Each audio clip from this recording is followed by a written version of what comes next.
కరీంనగర్ పట్టణంలోని నారాయణ స్కూల్లో ఉపాధ్యాయుడు విద్యార్థి పట్ల కర్కశంగా వ్యవహరించాడు. 10వ తరగతి చదువుతున్న విద్యార్థి అఖిల్ని ఉపాధ్యాయుడు విచక్షణ రహితంగా స్కూల్ బ్యాగ్తో కొట్టడం ఆలస్యంగా వెలుగులోకి వచ్చింది. అఖిల్కు ముక్కు నుండి రక్తం కారటంతో ఇంటికి వచ్చిన విద్యార్థి తన తల్లిదండ్రులకు ముఖం చూపించకపోవడంతో అనుమానం వచ్చిన తల్లిదండ్రులు ఏం జరిగిందని చూశారు. గాయాలతో ఉన్న విద్యార్థి జరిగిన విషయం చెప్పగా తల్లిదండ్రులు స్కూల్ యాజమాన్యాన్ని నిలదీయడానికి వెళ్లారు. స్కూల్ యాజమాన్యం నిర్లక్ష్యంగా వ్యవహరించడంతో సీసీ ఫుటేజ్ చూడగా కొట్టిన వీడియోలు చూసి షాక్ కు గురయ్యారు.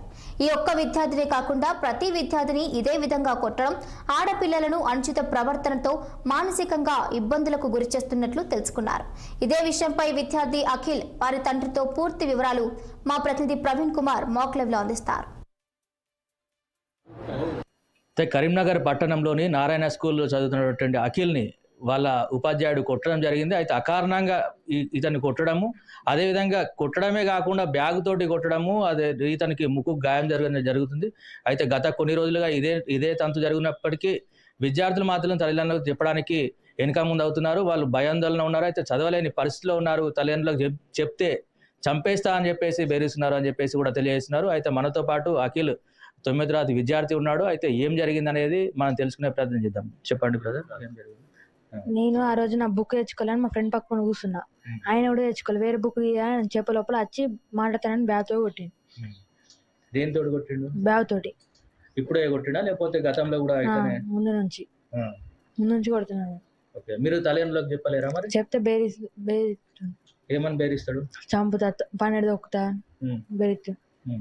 ఇప్పుడు మీ స్కూల్లో లేడీస్ ని కూడా అంటే గర్ల్స్ కొడతాడు, తిడతాడు, అంత గలీజ్ మాటలు చేస్తాడు. అయితే మనం చూసుకున్నట్టయితే ఈ విద్యార్థిని ఎక్కడైతే ముక్కుపై కొట్టిండో గాయం అయితే జరిగింది. అయితే ఇక్కడ రక్తస్రావం కూడా జరిగిందని చెప్పి తెలుస్తున్నది. అయితే గత 3 రోజుల క్రిందట జరిగిన సంఘటన ఇప్పుడు వెలుగులోకి వచ్చింది. గత కొన్ని రోజుల నుంచి వెళ్ళి వీళ్ళు చెప్పడానికి కూడా భయపడ్డారు అని చెప్పి, అంటే ఇక్కడ మనం ఏం జరుగుతుందని తెలుసుకోవచ్చు. అయితే మనకు ఈ విద్యార్థిని కొట్టినటువంటి బ్యాగు ఇదే బ్యాగు. అయితే దాదాపు 5 నుంచి 6 కిలోల బరువు ఉన్నట్టు బ్యాగ్ తోటి 15 కిలోల బరువు ఉన్నటువంటి బ్యాగ్ తోటి కొట్టడం జరిగింది. అయితే ఈ విద్యార్థికి ఏం జరిగినా రేపొద్దున ఎవరు బాధ్యులు అనేది కూడా తెలియరాకున్నది. ప్రిన్సిపాల్ కు సమాచారం అందించిన ప్రిన్సిపాల్ నిర్లక్ష్య సమాచారం అందిస్తున్నాడు.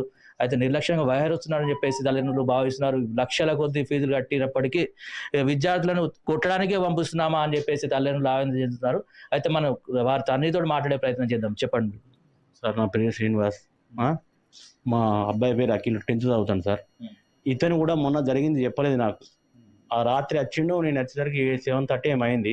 ఇంటికి వచ్చేసరికి దాక్కుంటాను నన్ను చూసి. అంటే అక్కడ చెప్తే చంపుతాన్నారట, నాకు చెప్పలేదు. అడ్డం పడ్డా వారా అంటే అడ్డం పడ్డా అనబోయి చెప్పిండు, అడ్డం పడ్డా అని చెప్పిండు. చెప్పలే ఫస్ట్.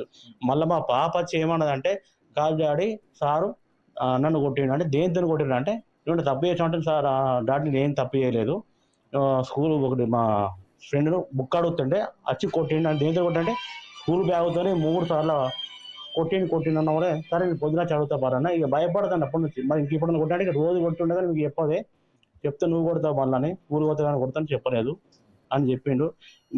ఇతను మొత్తం బాగా చాలా పెయిన్ ఉంది. 2.5 జ్వరం వచ్చింది, బాగా ఇబ్బంది.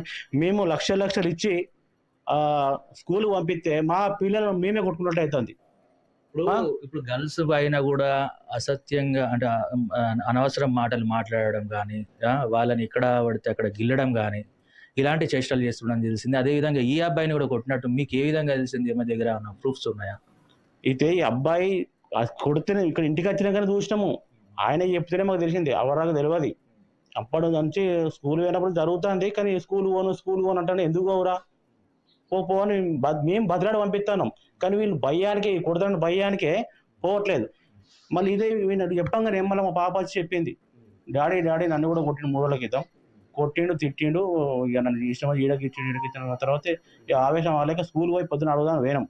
అడిగేసరికి పోయి 8 గంటలు నిలబడ్డా అంటే 11:30 రాక కూడా వాళ్ళ స్కూల్ యజమాన్యం మాకు ఎలాంటి స్పందించలేదు.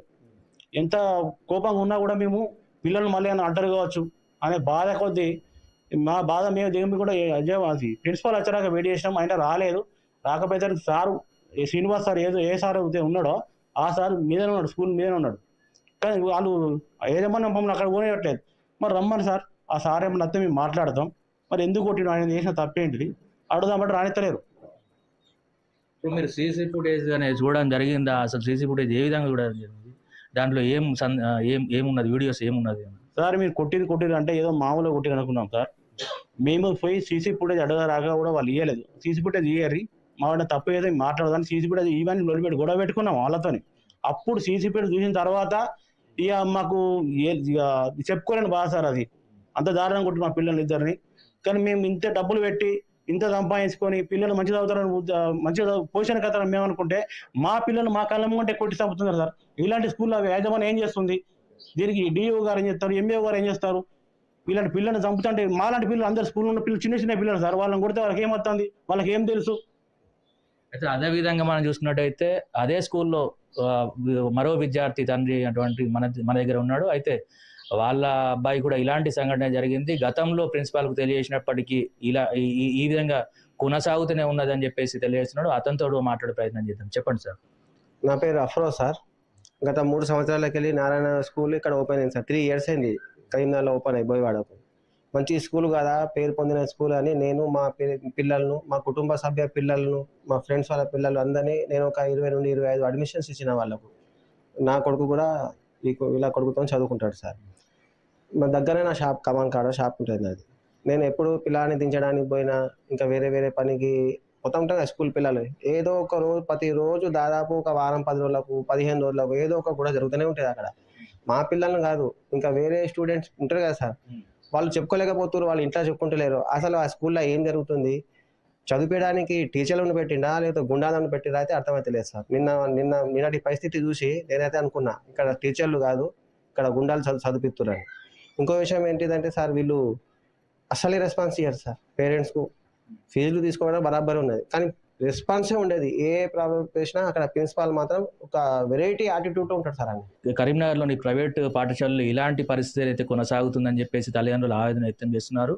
అయితే లక్షల కొద్దీ ఫీజులు కట్టి వీరిని కొట్టడానికే స్కూల్కి పంపించినట్టు ఉంది. అయితే అధికారుల దృష్టికి తీసుకెళ్ళినప్పటికీ కూడా అధికారులు అయితే స్పందించడం లేదని చెప్పేసి తల్లిదండ్రులు భావిస్తున్నారు. విద్యార్థులు ఇక్కడ స్కూల్లో కానీ తర్వాత ఇంట్లో కానీ తల్లిదండ్రులకు చెప్పలేని పరిస్థితిలో ఉన్నారు. అయితే వాళ్ళు కుమిలిపోతున్నారు. రాత్రులు భయంతో కలవరిస్తున్నారు, భయంతో నిద్ర కూడా పోలేకపోతున్నారు. అయితే ఎవరికి చెప్పుకోవాలి, ఎక్కడికి వెళ్ళాలి అనే పరిస్థితి కూడా విద్యార్థులకు అగమ్య గోచరంగా ఉంది. అయితే వాళ్ళకు చూసుకున్నట్టయితే విద్యార్థుల పరిస్థితి మాత్రము దయనీయంగా ఉంది అని చెప్పేసి తల్లిదండ్రులు భావిస్తున్నారు. ఇది ఇక్కడ ఉన్న పరిస్థితి. కరీంనగర్ నుండి కెమెరామ్యాన్ సంతోష్తో ప్రవీణ్ కుమార్, కరీంనగర్. నిజామాబాద్ జిల్లా ఆలూరు మండల కేంద్రంలో